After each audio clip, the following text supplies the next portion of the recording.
Yo, tuloy mo na. Number 3. 3. Kamay sa baba, please. Dikit lahat, dikit lahat.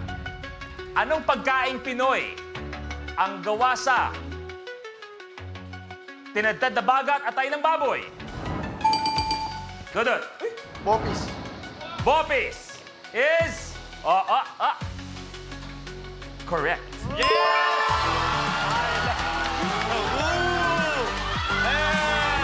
Bopis! Mahilig ka pa sa bopis. Eto na, anong kulay na nakuha mo? Dudut, abante, 15,000 pesos.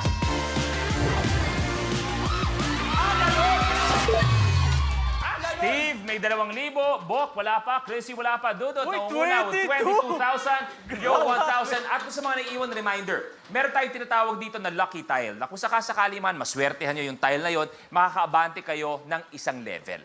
Okay? So, malay nyo, nandiyan kayo, pero isang sagot lang. Halos habol kayo agad. Ano bang mga requirements para maging part ng Team Payaman? Dudut. Birth certificate po, tsaka... Meron ka ba, Reggie? Reggie, may birth certificate ka. Sedula lang. Yo, ano kailangan para... Gusto ko isali to eh. Kailangan mo lang ng pera, syempre. Entrance fee.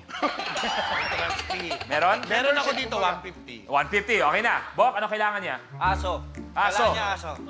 Yung may breed, May aso kami. Oh, ano pangalan? Ha? Ano pangalan? Joanne.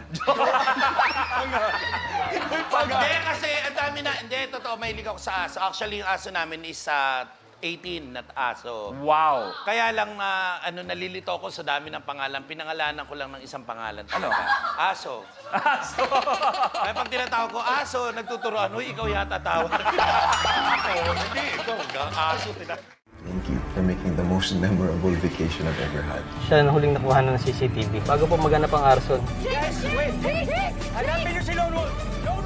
This Lone Wolf, kilala na kayo personally. We have to find out. Bawal ang duwag.